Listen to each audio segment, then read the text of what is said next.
Friends, welcome to mission KVS. Discuss करेंगे आज social evils जो चल रहा था उसका पार्ट थर्ड। ऑलरेडी हम दो पार्ट ख़त्म कर चुके हैं और दो पार्ट में हम दो मेजर इम्पॉर्टेंट सोशल इवल्स यानी चाइल्ड मैरिज और चाइल्ड लेबर को फिनिश कर चुके हैं प्रॉपरली। अगर उनका कुछ भी पॉइंट रहता है तो हम एंड में इसको कवर कर लेंगे। आज हम दो और सोशल लेवल्स पे चर्चा करने वाले हैं। एक आप अपनी स्क्रीन पर देख ही रहे होगे, डाउरी सिस्टम या फिर दहेज प्रथा, और दूसरा रहेगा थेफ्ट यानी चोरी। दोनों ही बहुत इजी, मतलब कंटेंट इजी है, इनका याद रखने लायक कंटेंट है। कुछ ज़्यादा हार्ड एंड फास्ट चीज़ें नहीं है इसमें, और इम्पॉर्टेंट भी है क्योंकि एक आध नंबर का क्वेश्चन इसमें से ही फंस सकता है। ये जितने सोशल लेवल 5 दिए हुए हैं हमारे टॉपिक में, उन पाँचों में से पक्का एक दो नंबर का क्वेश्चन 100% फंसेगा। तो आपका रिस्पांस जितना रहा है हमारे चैनल पे, वो देख के बहुत खुशी हो रही है। इसी तरह का रिस्पांस अपना बनाए रखिए। आपको जो भी चीज़ पसंद आती है, ना पसंद आती है, प्लीज़ उसको हमारे कमेंट बॉक्स में ज़रूर मेंशन कीजिए। ये फीडबैक हमारे लिए बहुत काम आता है ताकि हम अपना अच्छा बेस्ट दे पाए। खैर, without any time wasting start करते हैं आज के टॉपिक को। पहला टॉपिक है दहेज प्रथा या डाउरी सिस्टम।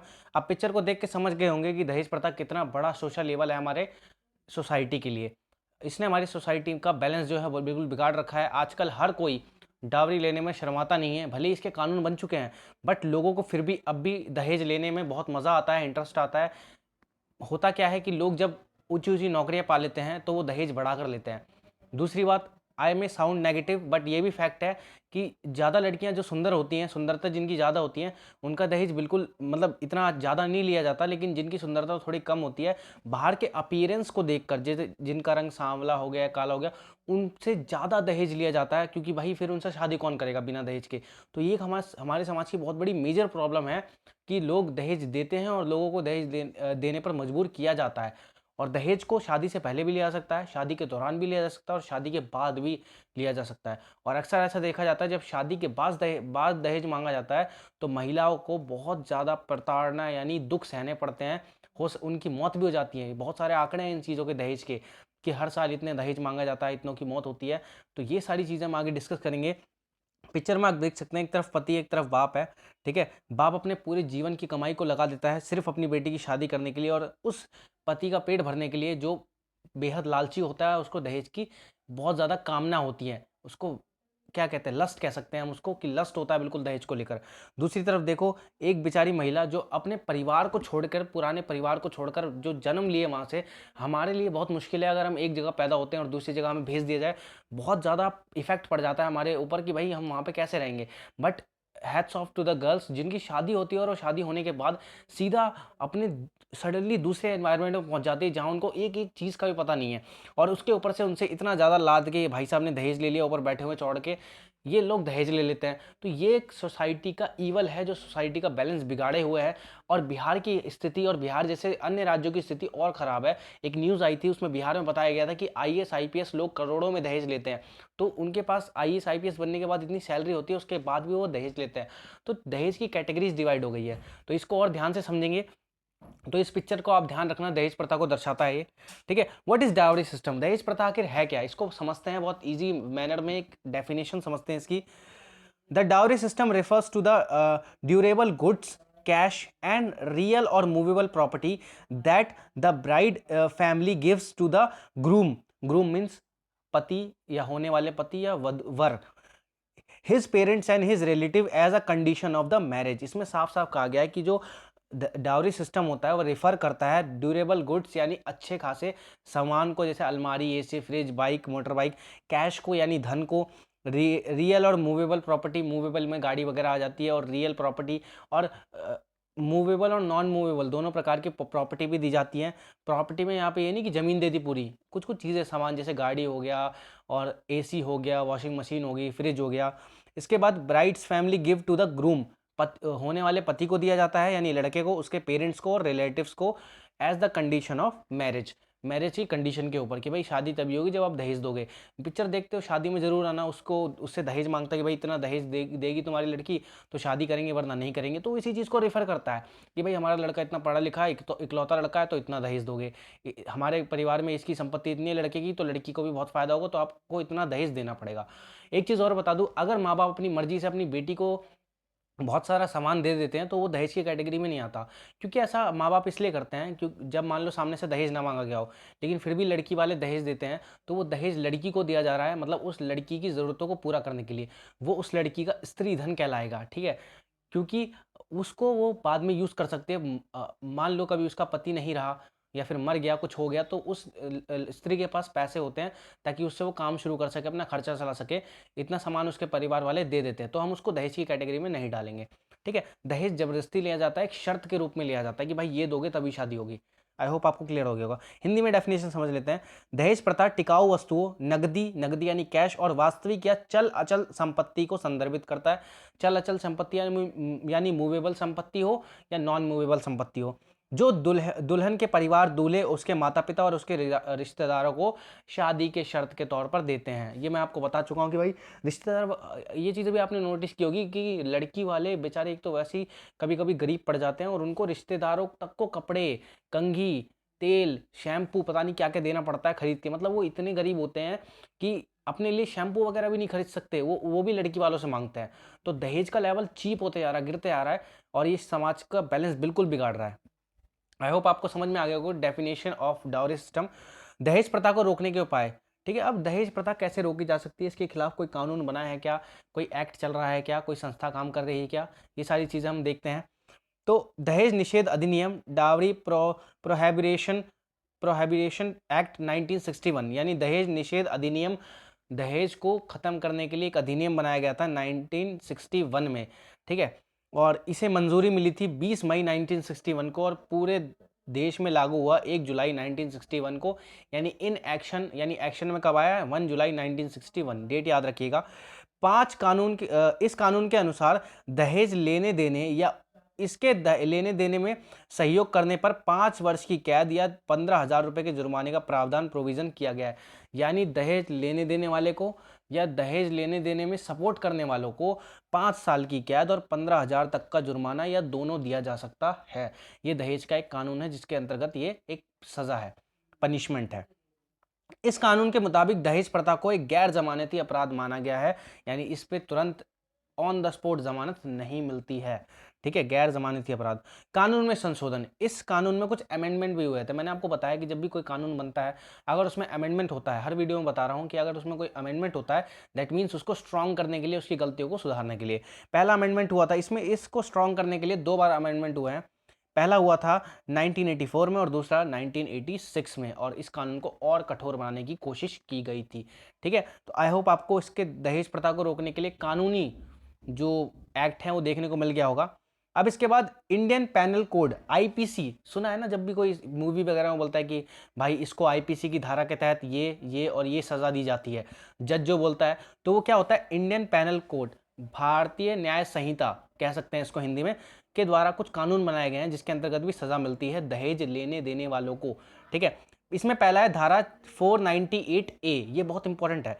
ये कानून पति और उसके रिश्तेदारों द्वारा संपत्ति अथवा कीमती वस्तुओं के लिए अवैध मांग के मामले से संबंधित है।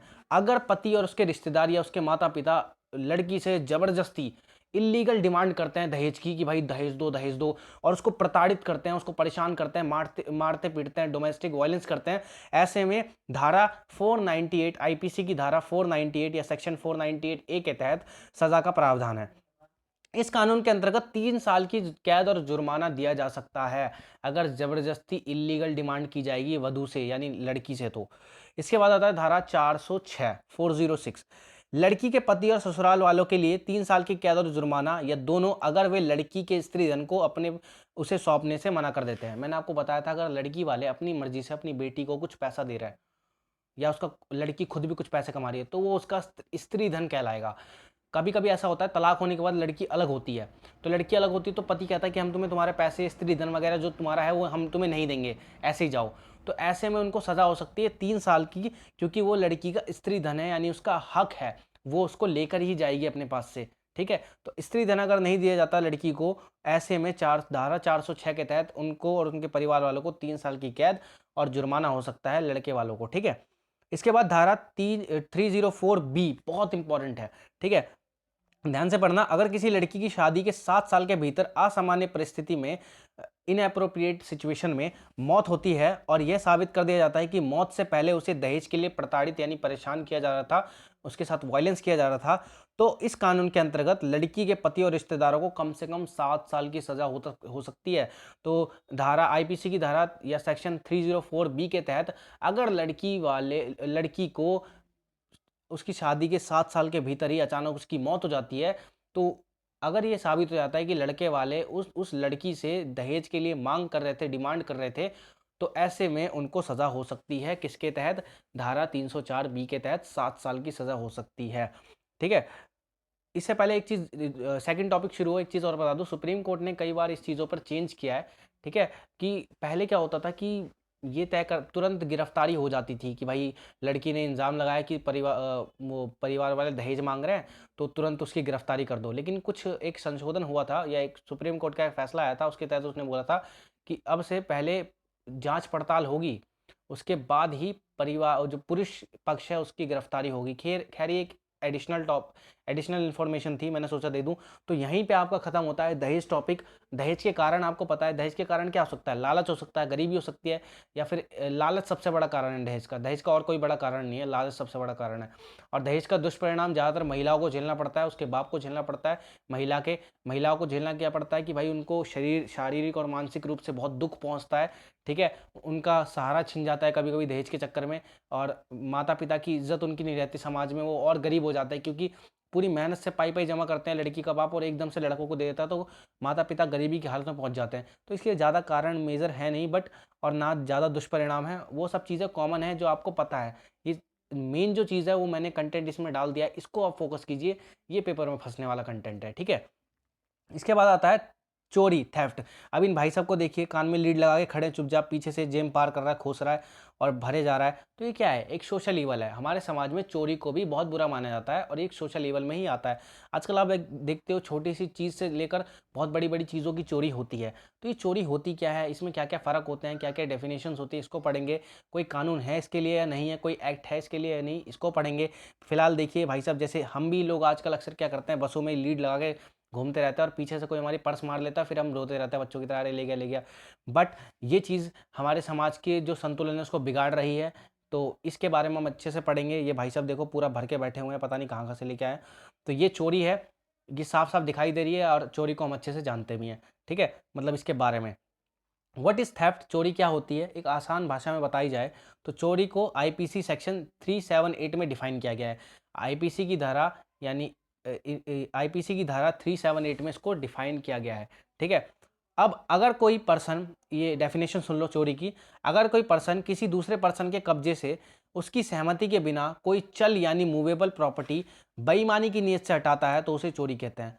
एग्जैक्टली अगर कोई पर्सन है, फॉर एग्जांपल मैं हूँ, मेरे पास एक फ़ोन है और मेरे कब्जे में फ़ोन है, मतलब कब्जे में फ़ोन इन द सेंस मेरे पास फ़ोन है, और कोई व्यक्ति चुपके से मेरी जेब में हाथ डाल देता है बिना मेरी परमिशन के, और उसको निकाल कर बेईमानी की उससे इंटेंशन से मेरी जेब से निकाल कर अपने पास डालकर और तुरंत बसों से गायब हो जाता है, तो वो क्या कहलाता है? चोरी कहलाता है, क्योंकि वो उसने बेईमानी से निकाली।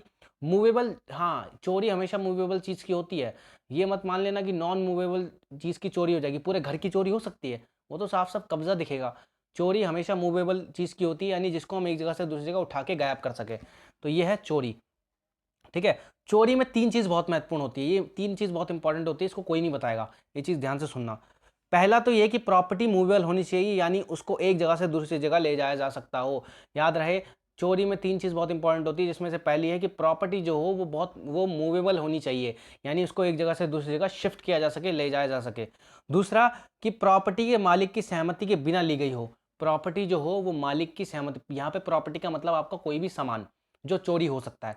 यहाँ पे दूसरा कंडीशन क्या है कि प्रॉपर्टी मालिक की सहमति के बिना ली गई हो। अगर आप किसी से परमिशन लेके उसकी बुक उठाते हो तो वो चोरी नहीं कहलाएगा, आपने उसकी बुक उठाई और वापस रख दोगे। ठीक है? लेकिन आपने अगर उसकी सहमति ही नहीं ली और फिर उठा ली और वापस नहीं रखी तो वो चोरी हो गई। तीसरी चीज़, प्रॉपर्टी को बेईमानी की नीयत से उठाया जाना चाहिए। अब हम क्या करते हैं भूल चूक में, फॉर एग्जांपल मैंने गलती से किसी अपने फ्रेंड का फ़ोन अपने बैग में गलती से डाल दिया। ठीक है? और मैंने घर जाके उस फ़ोन को खोला और मैंने देखा, अरे ये तो मेरे फ्रेंड का फ़ोन है, मुझे इसको वापस लौटाना है। मैंने कल उसको जाके वो एक दिन परेशान हुआ, मैंने कल उसको जाकर वापस लौटा दिया। तो ये चोरी नहीं कहलाएगी, क्योंकि मैंने उसको, मेरी इंटेंशन नहीं थी, अचानक से मैंने अपने बैग में गलती से डाल लिया और वापस उसको ले आके दे दिया। लेकिन अगर यहीं पे कोई व्यक्ति किसी का फ़ोन चुपचाप उठा के गायब हो जाए और उस फ़ोन को दे ही ना कभी, तो ये बेईमानी की नीयत से किया गया काम है, तो ये चोरी कहलाएगा। तो ये 3 चीज़ें बहुत ज़रूरी होती है चोरी के कंपोनेंट को समझने के लिए, ठीक है। चोरी करने पर कितनी सज़ा होती है? अब क्या-क्या सज़ा दी जाती है? भाई सज़ा तो बहुत ज़्यादा है इसमें, खैर पर दी ज़रूर जाती है। चोरी करने पर आईपीसी सेक्शन 379 के तहत कम से कम 3 साल तक का जेल या जुर्माना या दोनों से दंडित किया जा सकता है। चोरी करने पर कम से कम 3 साल तक का जेल या जुर्माना या दोनों से दंडित किया जा सकता है। तो 3 साल तक की जेल तो होती है, ठीक है। क्योंकि चोरी एक कॉग्निजेबल ऑफेंस यानी संज्ञेय अपराध है। संज्ञेय अपराध का मतलब जिस पे संज्ञान लिया जा सके, जिसको जैसे जज लेते नहीं है, हाँ भाई आपका संज्ञान लेना है, आपके आपके फैसले का संज्ञान लेना है, वो होता है संज्ञेय अपराध। इस कारण चोरी की शिकायत होने पर पुलिस तुरंत संज्ञान लेकर आरोपी को गिरफ्तार कर लेती है। देखो इससे पहले क्या होता है कि ज़्यादातर केस में मैजिस्ट्रेट के पास पेश करना होता है, तो वहाँ पे जो मैजिस्ट्रेट होता है वो संज्ञान लेता है कि भाई इसने सही किया है गलत किया है। लेकिन चोरी एक कॉग्निजेबल ऑफेंस है यानी संज्ञेय अपराध है, इसमें पुलिस तुरंत ही गिरफ्तार कर लेती है कि हाँ भाई इसने चोरी किया, हाँ भाई दिख जाता है वो कि हाँ इसने चोरी की, तुरंत पकड़ लो, इसलिए ये संज्ञेय अपराध है। आईपीसी सेक्शन 379 के तहत चोरी करना एक गैर जमानती अपराध है, इसकी जमानत नहीं होती, तुरंत बिल्कुल नहीं मिलती। आईपीसी सेक्शन 379 के तहत चोरी करना एक समझौतावादी यानी कम कम कॉम्प्रोमाइजर है। मतलब कॉम्प्रोमाइजर का मतलब होता है समझौतावादी, ठीक है। अगर प्रॉपर्टी का मालिक चाहे तो वह समझौता करके मामले को खत्म कर सकता है। यानी कभी कभी कोई चोरी कर लेता है आपका सामान, ठीक है, और आप उसको सजा दिलवाने की बजाय उससे कुछ पैसे ले लें कि ला भाई मेरा इतना नुकसान हुआ है, आप मेरे को कुछ पैसे दे दो, या बात को रफा दफा करो आपस में ही सुलझ के। तो ऐसे में क्या होता है, समझौतावादी है। चोरी क्या होती है, समझौतावादी होती है।